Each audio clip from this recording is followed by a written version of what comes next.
नमस्कार. बालमित्रांनो, बालमित्रांनो, गेले गेले 4 4 महिने महिने आपली शाळा आपली बंद शाळा बंद आहे. आहे. मात्र मात्र आपला आपला अभ्यास अभ्यास ऑनलाईन ऑनलाईन चालू आहे. चालू आहे. यालाच यालाच मदत मिळावी म्हणूनच बृहन्मुंबई महानगरपालिका शिक्षण विभाग व्हर्च्युअल ट्रेनिंगच्या माध्यमातून आपण व्हिडिओ थ्रू भेटणार आहोत. मी निलिमा कदम, आपली व्हर्च्युअल शिक्षिका. आज आपण परिसर अभ्यास इयत्ता 5वी या या विषयाचा विषयाचा अभ्यास अभ्यास करणार करणार आहोत. आहोत. आपला आपला घटक घटक पाहूया. पाहूया.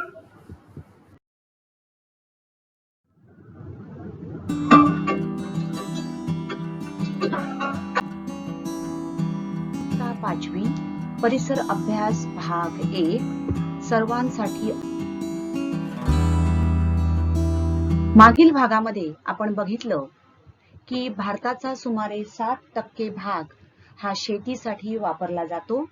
भारत हा एक कृषी प्रधान देश आहे. आपल्या भारतात सुमारे जून ते ऑक्टोबर असे 4 महिने पावसाळा असतो आणि या पावसाच्या पाण्याचा प्रत्यक्ष वापर करून जी शेती केली जाते तो हंगाम म्हणजे खरीप हंगाम होय.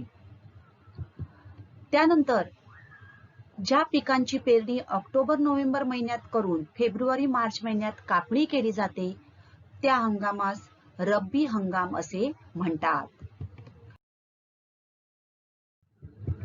तर खरीप व रब्बी पिके असे 2 हंगाम प्रामुख्याने आपल्या देशात पडतात. खरीप हंगाम हा जून ते सप्टेंबर दरम्यानचा होय. या हंगामात घेतली जाणारी पिकं कोणकोणती आहेत त्यावर आपण एक नजर टाकूया. तांदूळ, त्यानंतर मका, सोयाबीन, ऊस, शेंगदाणा यासारखी पिकं ही खरीप हंगामातील पिके होत. रब्बी हंगाम म्हणजेच ऑक्टोबर ते मार्च पर्यंतचा हंगाम.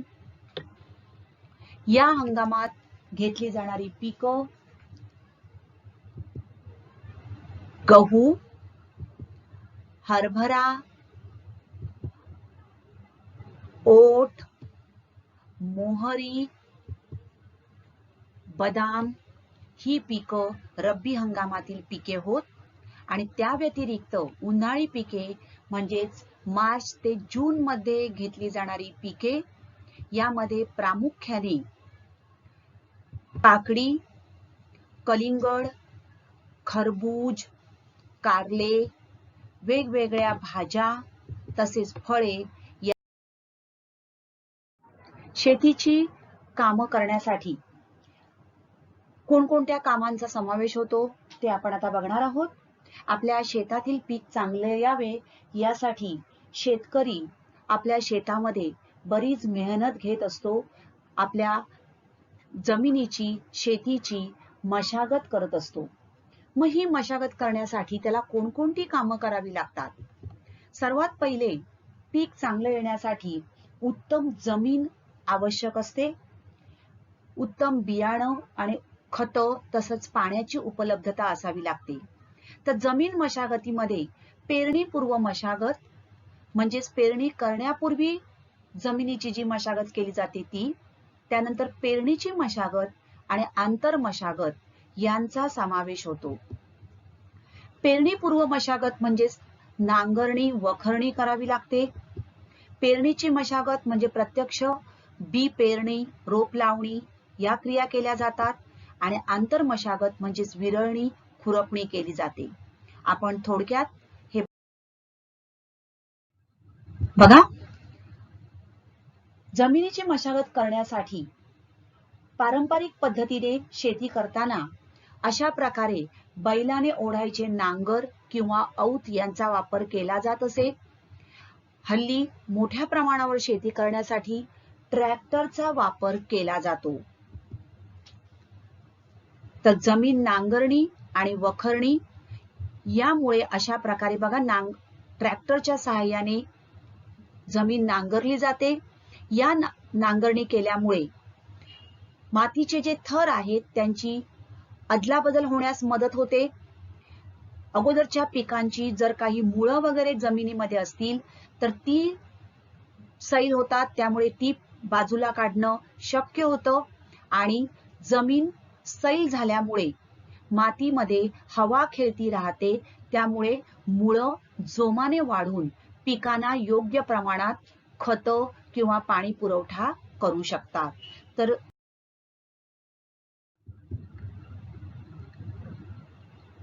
त्यानंतर मातीची बांधणी केली जाते. नांगरणी झाल्यानंतर ती माती सपाट केली जाते आणि प्रत्यक्ष बी पेरणी त्यामध्ये केली जाते.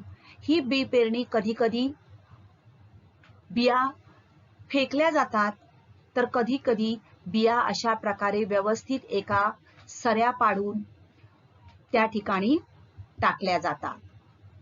तर काही वेळेला बी पेरून त्यापासून रोपं उगवली जातात आणि या रोपांची प्रत्यक्ष लागवड किंवा लावणी केली जाते. याला रोप लावणी असे म्हणतात. तांदूळ म्हणजेच भात शेती जी आहे ती या रोप लावणी प्रकाराने केली जाते. बघा, ही बी पेरणी मशीनच्या सहाय्याने, या पहिल्या चित्रात तुम्हाला दिसते मशीनच्या सहाय्याने केली जाते, तर या ठिकाणी बैलाच्या सहाय्याने बी पेरणी केली जाते. अशा प्रकारे हे काय आहेत, या ठिकाणी या पाईप जोडलेले आहेत. सीड ड्रिल असं त्याला म्हणतात.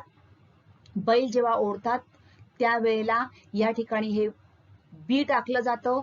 या नळ्यांमधून ते बी जमिनीत जातं. अशा प्रकारे एका ठराविक रांगेमध्ये ठराविक अंतरावर बी पेरणी करणं या यंत्राच्या सहाय्याने शक्य होतं. आता या चित्रात तुम्ही बघता आहात, बघा, बी पेरणी कशाच्या सहाय्याने केली जाते, तर पाभर म्हणजे बैलांच्या सहाय्याने. अशा प्रकारे बघा, हे पाईप आहेत, या ठिकाणी हे बी टाकलं जातं. या ठिकाणी हे बी टाकलं जातंय, बघा, हे बघा, आणि या नळांमधून हे बी मातीमध्ये पडतं. म्हणजे ठराविक अंतरावर ठराविक ठिकाणी बी पेरणी होऊ शकते आणि योग्य अंतरावर पिकं त्याप्रमाणे पिकं उगवली जातात. तर ही झाली बैलाच्या सहाय्याने पारंपरिक पद्धतीने बी पेरणी केली जात असे.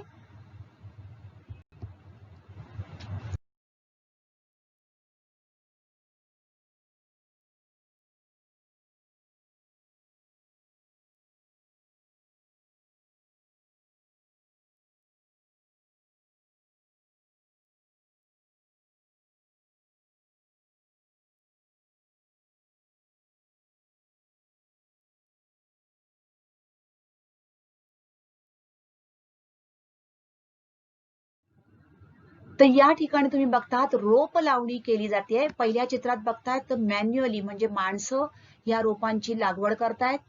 तर दुसऱ्या चित्रात तुम्ही बघतात यंत्राच्या सहाय्याने अशा प्रकारे ही रोपं ठेवली जातात आणि ज्या वेळेला हे अशा प्रकारे ओढलं जातं त्यावेळेला एक एक रोप जे आहे ते बरोबर त्या ठिकाणी मातीमध्ये रोवलं जातं. म्हणजे योग्य अंतरावर रोप लावण्यासाठी याचा उपयोग होऊ शकतो. या ठिकाणी बघा, मोठ्या प्रमाणावर जर शेती करायची असेल तर अशा प्रकारे यंत्राच्या सहाय्याने रोप लावणी केली जाते. एकाच वेळेला आपण मोठ्या प्रमाणावर रोप लावणी करायची असेल तर याचा उपयोग होऊ शकतो.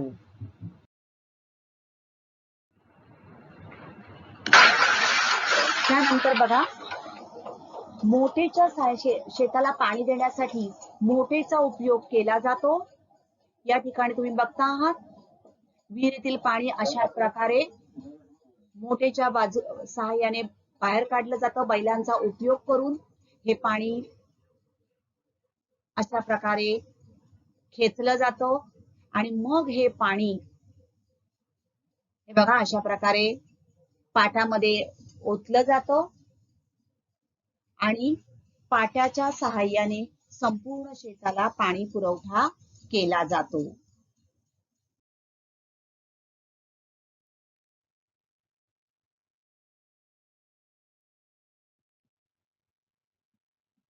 त्यानंतर बघा, पीक आल्यानंतर जर मोठ्या प्रमाणावर अशा प्रकारे बी पेरणी केल्यानंतर एकाच ठिकाणी एकापेक्षा जास्त पिकं जर असतील तर त्यांची विरळणी करणं आवश्यक असतं. म्हणजेच आंतर मशागत केली जाते. यामध्ये विरळणी, खुरपणी, खत पाणी, औषध फवारणी अशा क्रियांचा समावेश होतो. एका ठिकाणी जर जास्त पिकं असतील तर त्या रोपाला योग्य प्रमाणात खत, खनिज मिळणं अशक्य होतं आणि म्हणून जर जास्त रोपं असतील तर ती रोपं बाजूला काढून त्यांची विरळणी करावी लागते. त्याचबरोबर आजूबाजूला तण असतील म्हणजे अनावश्यक जर गवत असेल तर ते काढून टाकलं जातं आणि आजूबाजूची माती जी आहे ती सैल केली जाते.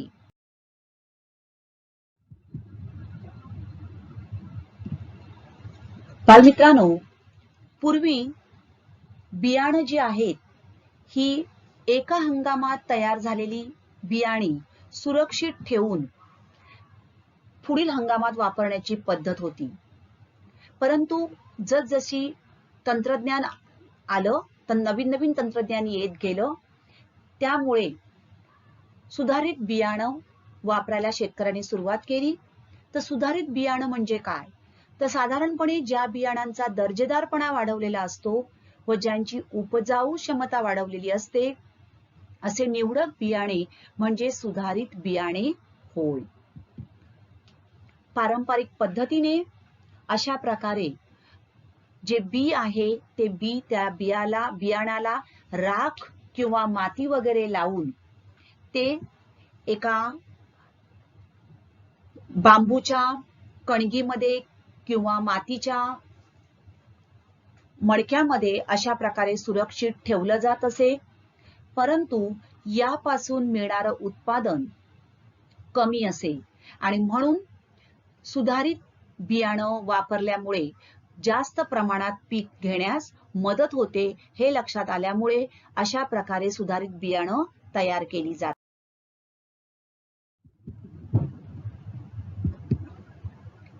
तर सुधारित बियाणं म्हणजेच काय? तर संशोधन करून सुधारित बियाणे तयार केली जातात. ज्वारी, गहू, भात, कापूस, सोयाबीन यासारख्या सर्व बियाणांची सुधारित बियाणं आज बाजारात उपलब्ध आहेत. आता यांचे फायदे म्हणजे काय? तर या बियाणांपासून अधिक पिकांचं उत्पादन मिळणं शक्य होतं. ही जी बियाणं आहेत या बियाणांनी तयार झालेली पिकं जी आहेत ती किडीला बळी पडण्याची शक्यता कमी होते.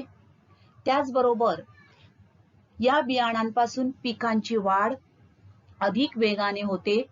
कमी पाण्यातही ही पिकं चांगले उत्पादन देऊ शकतात आणि म्हणून जास्तीत जास्त शेतकरी या सुधारित बियाणांचा आजकाल वापर करताना आपल्याला आढळून येतात.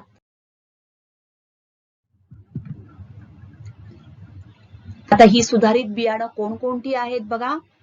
या ठिकाणी तुम्हाला दिसतंय बाजरी, मका, तांदूळ, ज्वारी या सारख्या पिकांची सुधारित बियाणं बाजारामध्ये उपलब्ध असतात आणि ही घेऊन शेतकरी आपलं उत्पादन वाढवू शकतो.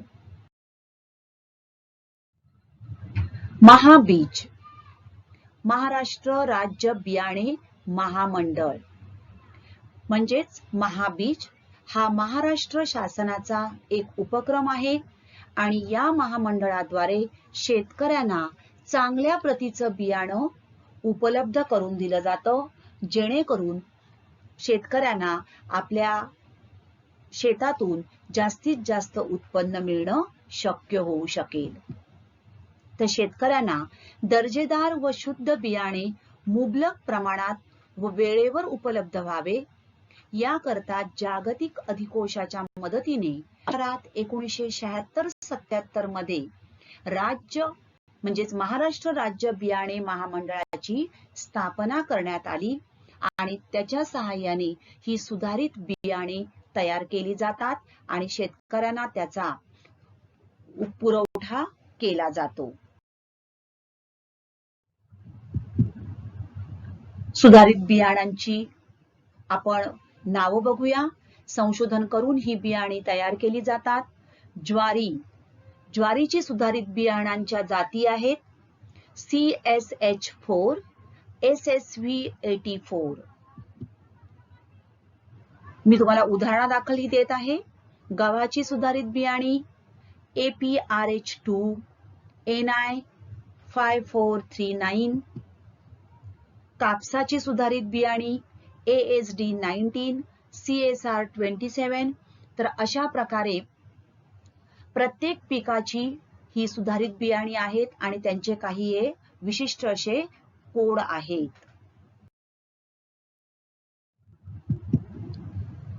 आता सिंचनाच्या पद्धती. पारंपरिक पद्धतीमध्ये पाटाने पाणी दिलं जात होतं, आपण बघितलं आता. तर योग्य वेळी पिकाला पाणी दिलं तर पिकांची वाढ चांगली होण्यास मदत होते. आपल्या भारतामध्ये 4 महिने पाऊस असतो, पण 4 महिन्यानंतर सुद्धा जेव्हा रब्बी हंगामामध्ये पिकं घेतली जातात त्यावेळेला पाण्याची आवश्यकता असते. अशा वेळेला नदी, तलाव, विहिरी यातील पाण्याचा उपयोग शेतीसाठी केला जातो. काही वेळेला नद्यांवर धरणं बांधून तसंच पावसाचं पाणी अडवून पाणीसाठा केला जातो आणि मग हे पाणी काय केलं जातं, पाटाने पिकाला दिलं जातं. तर पूर्वापार पद्धतीने पाणी देणं म्हणजेच पाटाने पाणी देणं ही आपल्याकडे आलेली एक पारंपरिक किंवा पूर्वापार पद्धत होय. तर या पद्धतीने पाणी देताना होतं काय की पाणी जेव्हा अशा प्रकाराने शेतीला दिलं जातं त्यावेळेला बरचसं पाणी वाया जातं. म्हणजेच काही वेळेला पाणी जमिनीत जिरतं किंवा अशा प्रकारे उघड्यावर असल्यामुळे पाण्याचं बाष्पीभवन वेगाने होतं. म्हणजेच थोडक्यात पाणी जे आहे ते पाणी वाया जातं आणि म्हणून मग सिंचनाच्या आधुनिक पद्धतींचा वापर केला जात आहे. यामुळे पाण्याची बचत होण्यास मदत होते. मग या सिंचनाच्या आधुनिक पद्धती कोणत्या बरं आहेत? तर पहिली म्हणजे तुषार सिंचन पद्धत. या ठिकाणी तुम्हाला दिसतंय बघा, तुषार सिंचन पद्धत म्हणजेच काय केलं जातं तर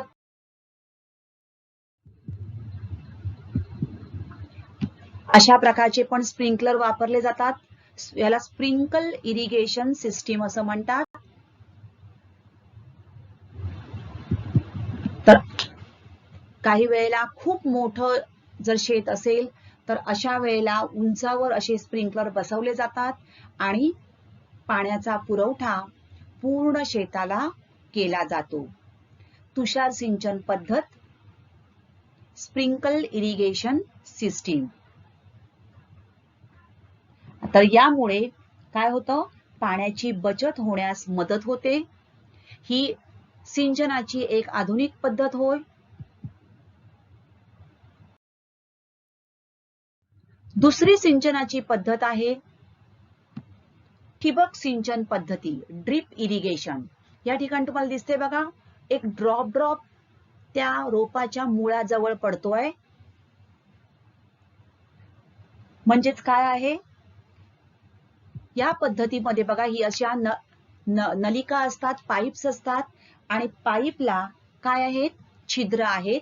ही छिद्र बरोबर त्या रोपाच्या मुळाजवळ येतील अशी व्यवस्था केलेली असते आणि त्यामुळे बरोबर त्या रोपाच्या मुळाजवळ आवश्यक तेवढंच पाणी ठिबकतं आणि उपलब्ध पाण्याचा पुरेपूर वापर करणं शक्य होतं.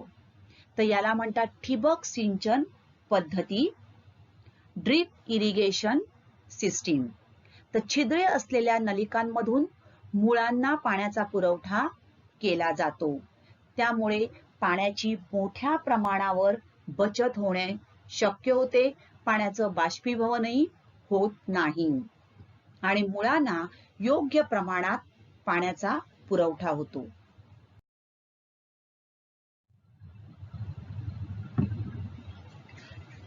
त्यानंतर पिकांची योग्य वाढ होण्यासाठी उत्तम खतांची सुद्धा आवश्यकता असते. तर खतं जी आहेत, ही खतं जमिनीची सुपीकता वाढविण्यास मदत करतात. वारंवार पिकं घेतल्यामुळे जमिनीची सुपीकता कमी होत जाते आणि म्हणून चांगलं पीक येण्यासाठी मातीमध्ये खतं मिसळावी लागतात, जेणेकरून मातीची सुपीकता वाढेल आणि पिकांना योग्य प्रमाणात आवश्यक ती खनिज, पोषक द्रव्य मिळू शकतील. तर जमिनीची सुपीकता वाढविण्यासाठी मातीमध्ये खते मिसळावी लागतात. आता ही खतं सुद्धा 2 प्रकारची असतात. नैसर्गिक खते, नॅचरल फर्टिलायझर्स, तर पालापाचोळा, जनावरांचे शेण, मृत जनावरे इत्यादी पासून तयार होणारी खते म्हणजेच नैसर्गिक खते होत. लेंडी खत, बकरी, शेळी यांच्या ज्या लेंड्या आहेत त्यापासून मिळणारं लेंडी खत, गाय, म्हैस, बैल यांच्यापासून मिळणारं शेणखत, तर आपण भाजी जी घेतो त्या भाजींची देठ, त्याचबरोबर सालं, भाज्यांची सालं, पालापाचोळा हे जेव्हा आपण मातीमध्ये टाकतो त्यापासून तयार होणारं कंपोस्ट खत. मातीमध्ये असणारे सूक्ष्मजीव किंवा या ठिकाणी तुम्हाला दिसतात बघा गांडूळ पण आहेत, तर हे सूक्ष्मजीव गांडूळ आपलं अन्न मिळविण्यासाठी मातीमध्ये खोलवर जातात आणि ही जी आपण भाज्यांची देठ किंवा पालापाचोळा मातीमध्ये टाकतो त्यांच्यावर प्रक्रिया करतात आणि त्यापासून हे जेव्हा देठ किंवा पालापाचोळा मातीमध्ये योग्य प्रमाणामध्ये मिसळतो आणि त्यापासून कंपोस्ट खत तयार होतं. तर पूर्वापार शेतीमध्ये ही कंपोस्ट खत, शेणखत, लेंडी खत अशा नैसर्गिक खतांचा वापर केला जात असे. आज आपण बघतो की ऑर्गॅनिक फूड असं म्हणतो. तर ऑर्गॅनिक फूड म्हणजे काय? तर नैसर्गिक खतं वापरून तयार केलेली शेती आणि त्यामधून मिळणारं जे उत्पन्न आहे ते म्हणजेच ऑर्गॅनिक अन्न होय, ऑर्गॅनिक फूड होय. आणि दुसरा प्रकार आहे कृत्रिम खत म्हणजेच रासायनिक खते. तर युरिया, सुपर फॉस्फेट, ही अमोनियम सल्फेट यासारखी जी खतं आहेत ही कारखान्यामध्ये तयार केली जातात, कंपनीमध्ये तयार केली जातात. यामध्ये रासायनिक प्रक्रिया करून ही खतं तयार केली जातात. मात्र या खतांचा प्रमाणापेक्षा जास्त वापर झाला तर जमिनीची सुपीकता कमी होऊ लागते. अतिरिक्त जर याचा वापर झाला तर ही खतं जमिनीमध्ये शिल्लक राहतात आणि जमिनीची सुपीकता कमी होते. त्याचबरोबर जे पीक आपल्याला मिळतं या खताने मिळणारं पीक हे जास्त प्रमाणात असतं, भरघोस असतं, परंतु त्यामध्ये असणारी खनिज आहेत त्यांचं प्रमाण तितक्या प्रमाणात म्हणजेच तितकं नसतं आणि त्यामुळे या खतापासून तयार होणारी पिकं जी आहेत ती आपण जेव्हा अन्न म्हणून या पिकांपासून मिळणारं धान्य घेतो ते तितकंस सकस नसतं.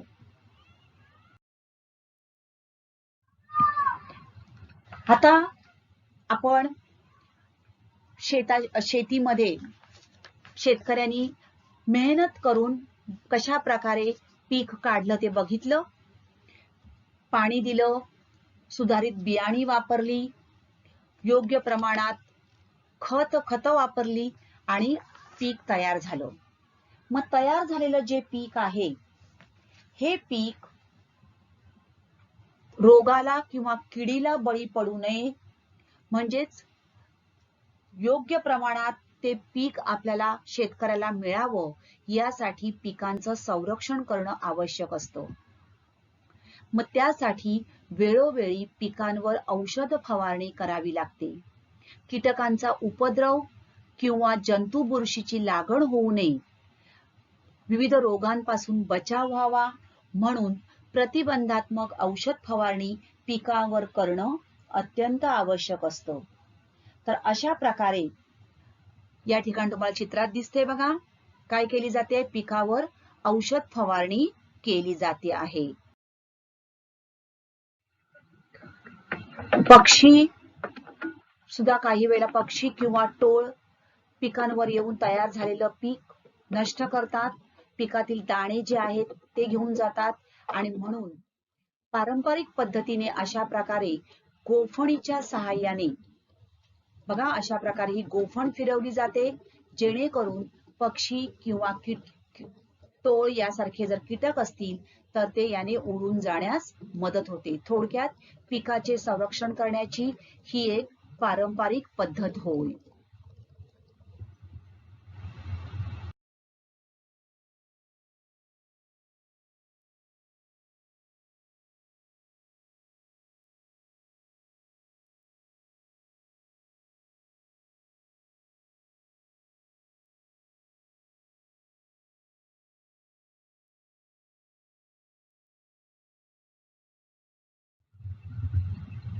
त्यानंतर तयार झालेलं जे पीक आहे त्या पिकाची योग्य वेळी कापणी करावी लागते, अन्यथा तयार झालेलं पीक पुन्हा खाली पडून वाया जाऊ शकतं. तर तयार झालेल्या पिकाची योग्य वेळी कापणी केली तरच जास्तीत जास्त धान्य मिळणं शक्य होतं.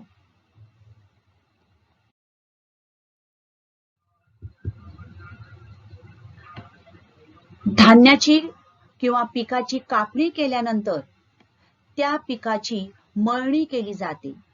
आता मळणी म्हणजे काय, तर कापणी केलेल्या धान्याची कणसं, त्या ज्या ओंब्या असतात त्या ओंब्या अशा प्रकारे खळ्यामध्ये पसरवल्या जातात आणि त्यावर बैलांच्या सहाय्याने मळणी केली जाते.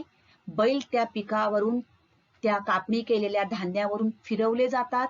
बैलांच्या पायामुळे त्या कणसातील किंवा ओंब्यातील दाणे मोकळे होण्यास मदत होते आणि मग अशा प्रकारे जे दाणे आहेत ते त्या कणसापासून मोकळे होतात. यासाठी पिकाची मळणी करावी लागते. तर पारंपरिक पद्धतीने बैलाच्या मार्फत ही मळणी केली जात असे. मळणी केल्यानंतर त्यातील जो कचरा आहे तो नाहीसा करण्यासाठी त्याची उफणणी करावी लागते. उफणणी करणं म्हणजेच काय, तर अशा प्रकारे सुपामध्ये ते धान्य घेतलं जातं आणि वाऱ्याच्या दिशेने धरून जो कचरा आहे तो कचरा हलका असल्यामुळे वेगळा बाजूला पडतो आणि धान्य किंवा ते दाणे मोकळे होण्यास, स्वच्छ होण्यास मदत होते. तर हे झालं मळणी नंतर उफणणी. काही वेळेला ही मळणी मशीन मार्फत केली जाते आणि यामध्ये मशीन मार्फतच कचरा एका बाजूला पडतो आणि दाणे वेगळ्या दुसऱ्या बाजूला पडतात. म्हणजेच मळणी उफणणी मशीन मार्फत केल्यामुळे एकाच वेळेला दोन्ही दाणे आपल्याला स्वच्छ असं धान्य किंवा दाणे मिळणं शक्य होतं. तर आज आपण इथेच थांबणार आहोत. असेच सुंदर सुंदर व्हिडिओ पाहण्यासाठी या चॅनलला सबस्क्राईब करा.